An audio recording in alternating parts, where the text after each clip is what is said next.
Peace. What's happening, good people? Welcome to the campaign setup section. And what we're going to do here is walk through the process of creating an ad,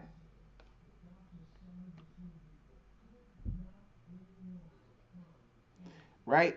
So when you're in the Facebook Ads Manager, you can create an ad by clicking this create ad button right here underneath the no results found thing because they're telling you, hey, there's no ads created yet. Or you can click this green create button in the corner. You click that button and it takes you to the area to create an ad campaign, right?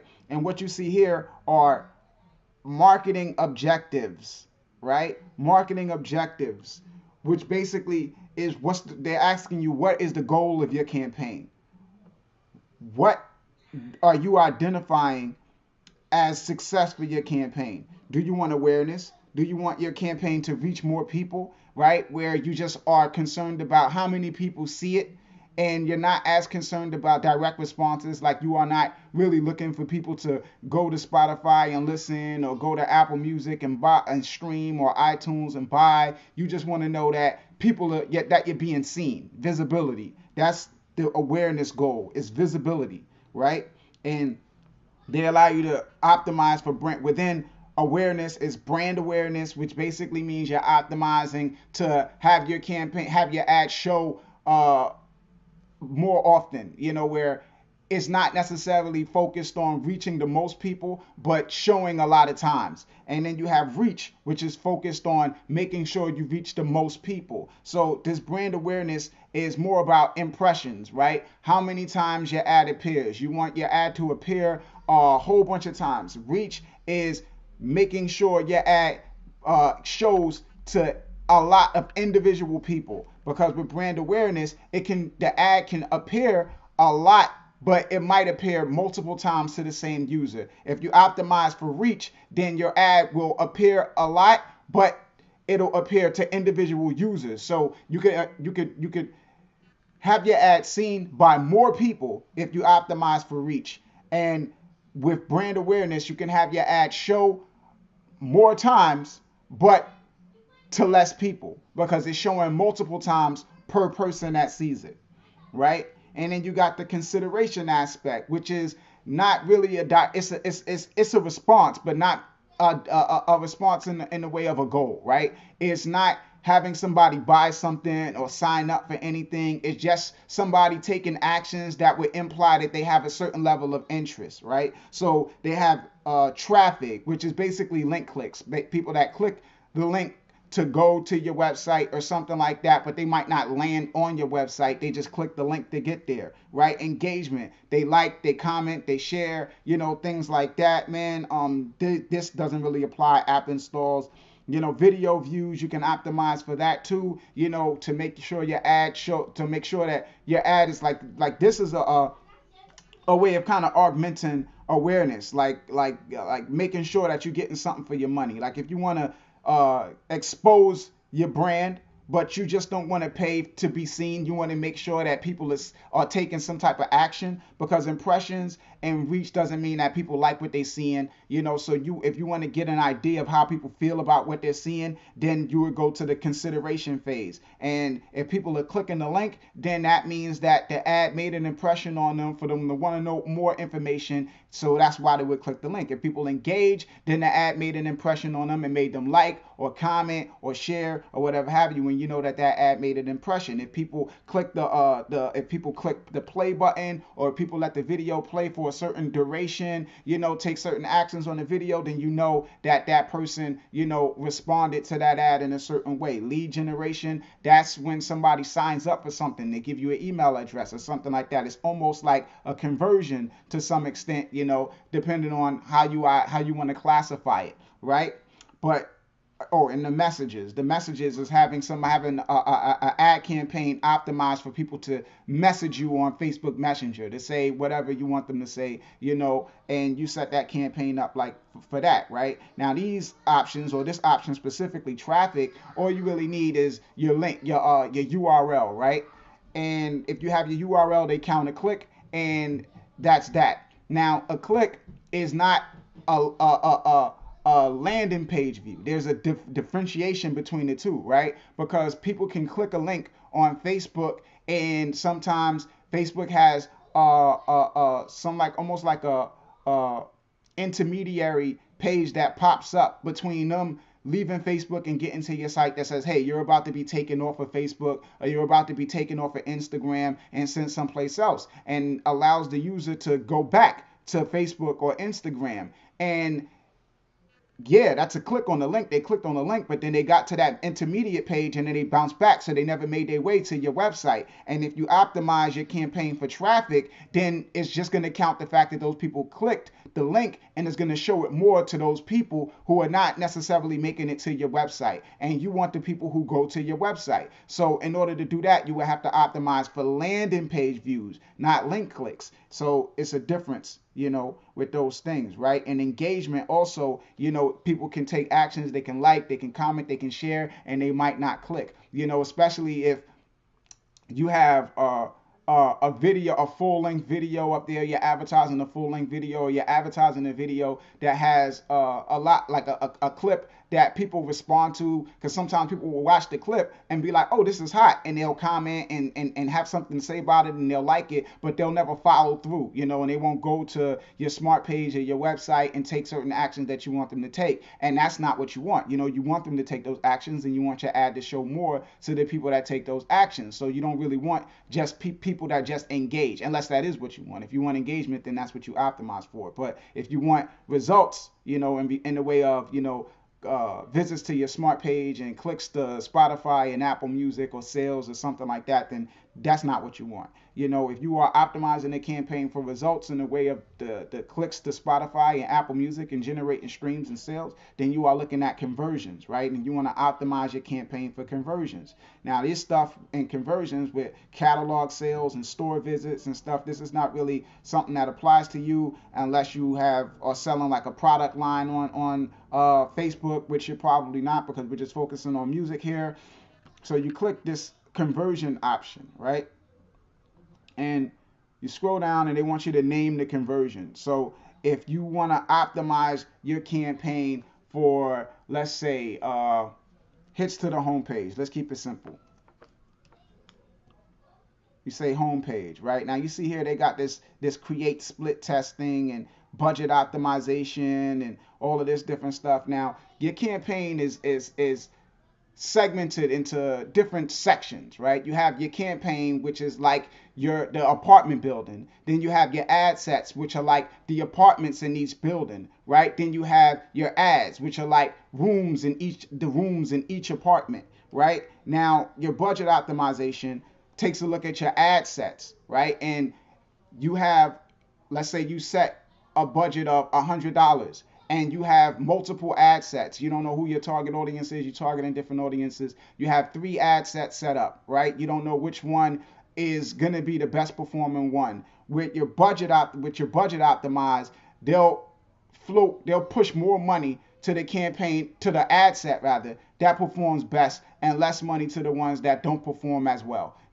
So it'll automatically segment your budget to the ad set that is giving you the best results.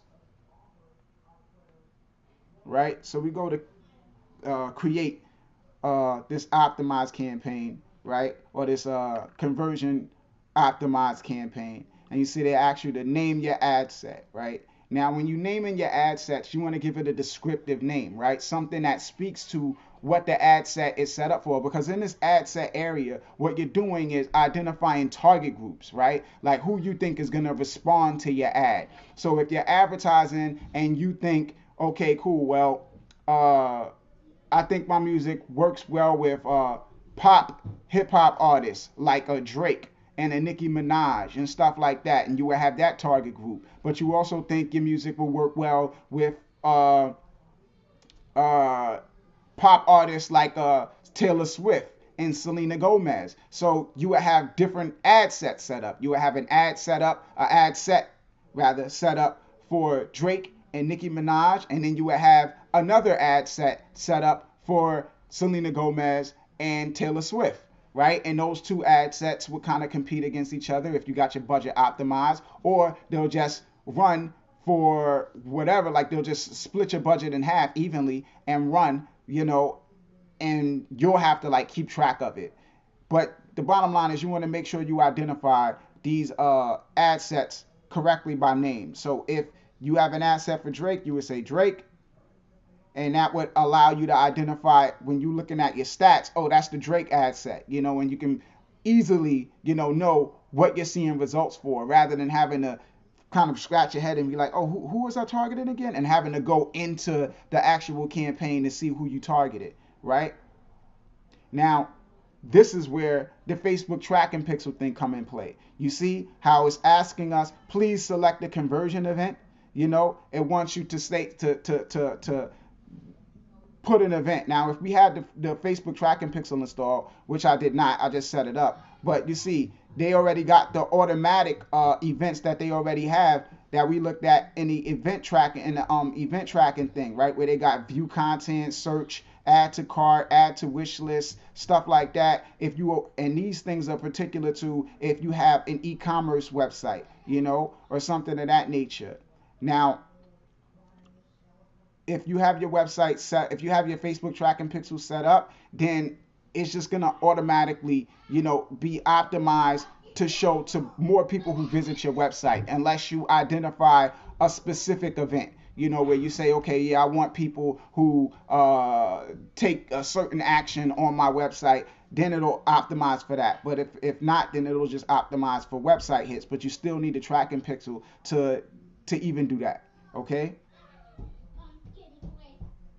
Now you see this option here, dynamic creative, provide individual assets like images and headlines and automatically generate optimized creative combinations. You don't need to get into this stuff right here. Is you leave that alone, you leave offers alone, you move down to where it says audiences, right? And this is all about targeting. This is all about targeting.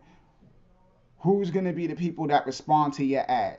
This custom audience option allows you to basically target an audience of people that you already preset. Like, let's say you had ran an ad campaign before and you set up your tracking pixel and you created an event for people who hit your email sign up form, right? Then, which we'll get into later, you will create a custom audience for the people who hit the email sign up form. And when you set up your next campaign, you will be able to target the people who hit the email sign up form by setting it as a custom audience, right? Right now we have no custom audiences set up, so we can't do that.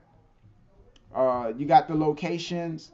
You identify where you want your ad to be shown, which countries and things like that. Age, you identify the age groups you want your ad to be shown to. Gender, usually with age, you keep it between, depending on who you think your audience is, but for the most part, it's between the ages of 18 and 34 or 18 to 44 for the most part. Those are the people who are most active on Facebook. Getting older than that, they might not be as active, and it might not be as beneficial. But again, it's all relative to your particular situation. If you got an older audience, then obviously you're going to have to target older, Languages, if you're targeting people who speak a specific language, then you probably want to optimize your ad campaign for that. And this is more vital to, or this is really speaking to what language your ad is in. Because if your ad is in Spanish, then you want to target people that speak Spanish. If your ad is in German, then you want to target people that speak German, right? If your ad is in English, then you probably don't want to target people that speak Spanish or German, because they might not speak English, or they might not be able to read English. Now, English is a language that is broadly spoken heavily around the world, so you might be able to get away with it, but I wouldn't recommend it. Then you got detailed targeting, right? Now, detailed targeting, it allows you to basically target the fans of other artists, right? So you say, hey, my music sounds like Drake. You type in Drake, and there Drake goes, right? Drake rapper, right? And it tells you the size of the audience that you might reach with targeting Drake. It says, hey, if you target Drake, you could reach 24,291,737 fans, right? So you said Drake is a target. You say, okay, well, Nicki Minaj,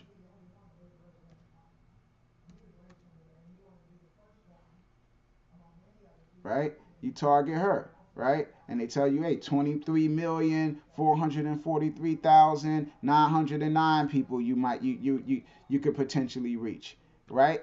Now, a thing to keep in mind with the reach of a Facebook ad is the fact that not all Facebook users are active. So they're just telling you how many people you can reach based on the number of people who like these artists' page and that have mentioned them in the past that have Facebook pages. But these people might not be active. They might have closed their account because Facebook doesn't allow you to just delete your account. You have to close it for 30 days, and then if after 30 days you still want to delete your account, then you can delete it. So they might have dormant they might have accounts that are on their way to being closed. They might have dormant accounts where they just never sign in anymore. They might sign in once a week or once a month, things like that. So that number might be significantly lower than what they're estimating.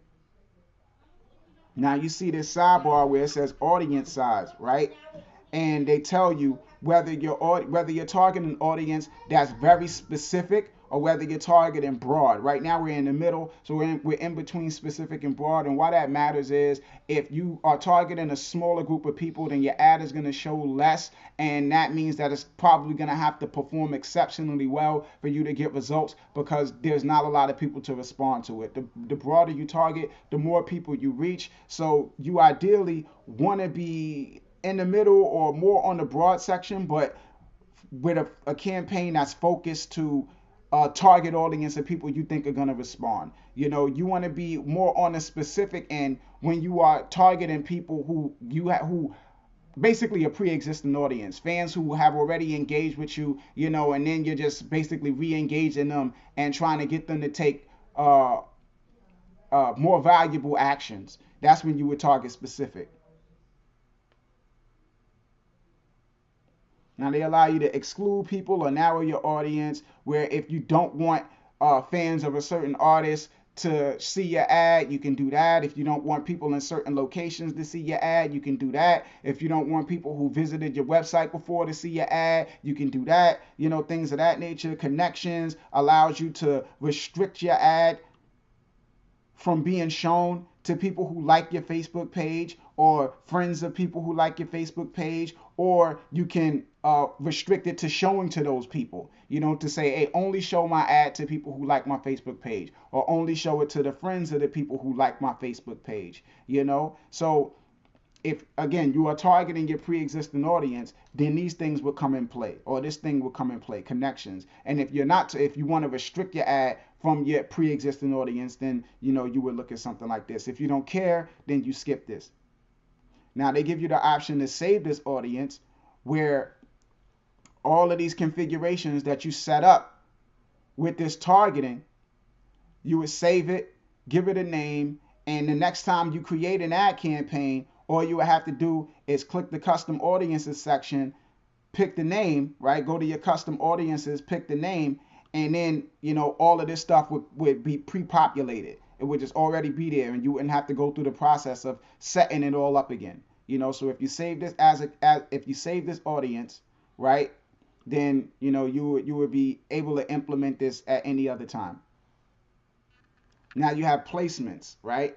And your placements determines where your ad shows on Facebook, or in Instagram, or either or, right? Whether you want your ad to show on Facebook or whether you want your ad to show on Instagram, and where you want your ad to show on Facebook.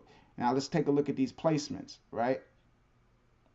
Now you got the Facebook news feed, Insta articles, in-stream videos, the right column, suggested videos, marketplace stories. Instagram's the feed, it's the stories. They have the audience network, which is basically like Facebook now allows websites to integrate with Facebook, where rather than you clicking the link and being taken to that website, the website kind of opens up within Facebook, and Facebook runs their own ads on the content, and pays the website owner, revenue from it. And they'll basically run so it's almost like display ads, just like advertising on somebody's website. That's what that's what the audience network is. And when I'm setting up a campaign, I avoid this. I don't advertise on the audience network. I don't advertise in Facebook Messenger. I don't advertise on anything but the news feeds. I target the feeds on Facebook and I target the feeds on Instagram. And the reason why I do that is because people are in a certain mindset when they're in the news feed. They're just scrolling, looking for content to engage with. I mean, stories might not be so bad, because it's also, them scrolling and looking to, but on stories, it can be jarring, right? Because stories, they're sliding through and then they get to it and there's just music playing and it's like, but the feed is like they're sliding through the videos autoplay. If it catches their eye and they like what they see, they can click to play it unless they already got audio activated, so it tends to be more effective than those other ad options. But again, you can do whatever you want. You can target wherever you want. The main thing with advertising is it takes a lot of experimentation. So it takes a lot of trying this and trying that and seeing what works. But you just got to be able to investigate and look at what you did, that got you the results that you got. Then you got specific mobile devices and operating systems, right? They allow you to target all mobile devices, or you can target Android devices only, or iOS devices only, or featured phones, right? Where it's just like your iPhones, or Google Pixel, things of that nature. You can allow your ad to only show to people when they're connected to Wi-Fi, right? And the reason why you would do something like that is because some people will not watch videos and certain types of content if they're not on Wi-Fi because they don't want to eat up their data plan, right? So if your ad, because on Facebook they charging you per 1,000 impressions, so if your ad appears, you get charged. And if your ad is appearing to people who are not gonna watch the video because they're on their data plans internet connection and not a Wi-Fi, then that's just wasted money. It's showing the ad is appearing to somebody who is not going to watch it and engage with it in any way because they don't want to waste data. So that is the reason why you would restrict, your ad to only showing the people when they're connected to Wi-Fi. But if you don't think it matters, if you think, hey, people will be open to watching a video if they're on their data plan, then hey, knock yourself out. I tend to not bother with this. I don't click to restrict it to people when they're connected to Wi-Fi. I just leave it alone. They give you the option to exclude content and publishers. If you don't want your ad to show on mature content or certain magazines or publications, then you can do that there. And now you got the budget and schedule section, right? Now your budget, you got the daily budget. Your daily budget is how much money you spend per day. And Facebook will charge you up to 25% more than whatever your daily budget is, right? But they will not charge you more than what your daily budget multiplied by 7 is. So whatever your daily budget is, multiply by 7. So basically whatever your weekly budget is, they won't go over your weekly budget, but they'll go over your daily budget until it reaches the point of your weekly budget. So yeah, you want to be careful with your budgeting. Where if you are on a strict budget, right, if you only got $10 to spend, right, don't set your campaign's daily budget for $10 because you might end up spending 12 or something like that. So just be aware of that, man, that they can charge you up to 25% more than whatever your daily budget is. But your daily budget is just the maximum amount of money that you're willing to spend per day on your ad campaign. Again, the maximum amount of money you're willing to spend per day on your ad campaign. And your schedule, right, is how long, when you want your ad campaign to start and when you want it to end. Now this stuff all depends on you and how you running it, right? If you have a specific date that you want to start your campaign, because it's like, hey, my album drops on the 31st and I want to start the ads on the 31st, and by the time the first of the next month rolls around, I want to stop because I'm gonna start pushing this next project. Then you would set up scheduling. But if it's kind of like open-ended, where it's like you just running the ad campaign and you just want to get results and stuff like that, then setting up start dates and end dates probably isn't so important to you. So you would just leave that alone. You would just set it to continuously run starting today, and you would just monitor it and stop the ad according to your budget. You know, like when you have, like you basically have your budget in your head, how much you want to spend, and you say, okay, well, when this thing gets to around $100, that's when I'm gonna stop it. And when it gets to $100, you stop it, right? And you see, Facebook tells you you'll spend no more than $140 per week. So they won't charge you no more than $140 per week. Right now, they got other budget options like lifetime budget, and your lifetime budget is basically the maximum amount of money that you want to spend on this campaign, right? And they make you pick an end date here, right? You got to pick an end date here, you know. So you pick a start date and an end date, and you say, hey, by this date in this campaign, and I don't want to spend more than this amount, you know. So they're gonna make sure that you don't spend over whatever this amount is, and this can be $50, $20, whatever you want to set it at. It's not by day, it's not by week, it's by whatever that cap is. I tend to go with daily budgets. Now you have optimization for ad delivery, right? Now this again is just another way of you setting your campaign up for a goal, right? What's your goal? Do you want traffic? Do you want conversions, right? We already set this up at the campaign stage. We said we want to optimize for conversions, right? But like I was saying before, with the traffic option, with landing page views and link clicks, impressions, daily unique, all this other stuff, right? Landing page views is, you know, this is if you're targeting traffic, right? You are optimized for this, but we are optimizing for conversions, so we stick with what we set it up for, right? The conversion window is telling Facebook how long between when a user sees your ad and actually takes the conversion action.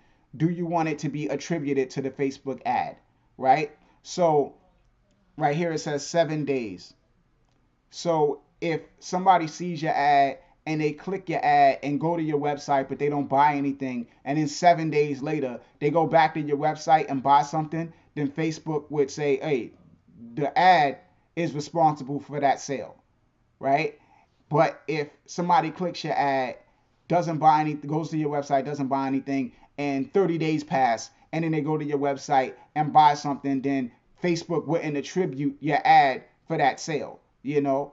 But you can change this and say, okay, well, 1 day click, 7 days, you know. So they give you 1 day and they give you 7 days, right? Then you got your bid strategy, lowest cost, right? We already have this set up from when we pick the bid optimization.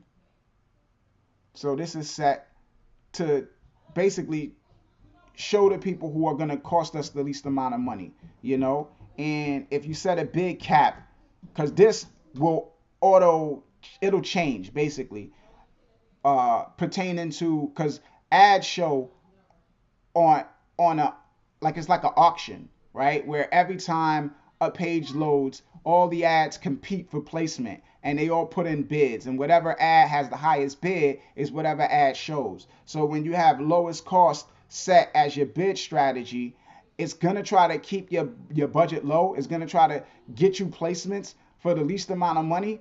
But if it notices, okay, cool, well, you could get a lot of placements on this day, then it might increase your bid on certain days when they know you can get a lot of placements, and decrease your bid on days when, you know, it's too competitive and stuff. But you still might end up spending more than what you might want to spend, you know, because they are changing your budget pertaining to the market and the level of competition and stuff like that. If you cap your budget and you set a big cap, then you're saying, hey, I don't care what's going on with the market, do not spend more than $5 per conversion. So it don't matter if they see a day where it's like, hey, this guy can get a lot of conversions on this day, but it might cost them $10 per conversion. If you don't have a cap set up, then you'll be paying $10 per conversion, because they're going to show it more to get you more conversions. But if you set the big cap, then if they can't get you conversions for $5, they'll stop showing the ad.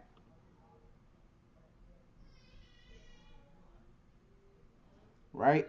And then you got when you get charged, and this is preset, they charge you for impressions. And really, no matter what kind of optimization or what kind of what you set for when you get charged, they charge you per impression anyway.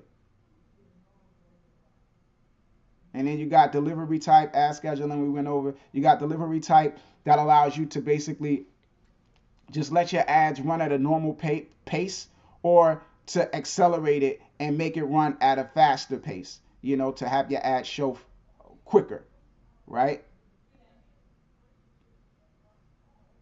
Now let's set this up so we can move on to the next stage. It's saying that we have no location set up, so let's pick a location. We're going to say United States, right?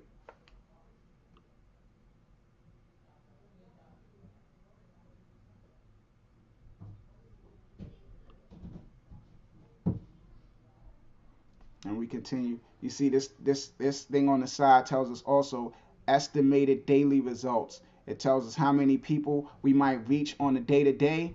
It tells us, but between we might reach 690 to 4,300 people per day, and we might get 19 to 120 conversions per day, for the budget that we set up. This $20 daily budget, that's what we can kind of expect per day.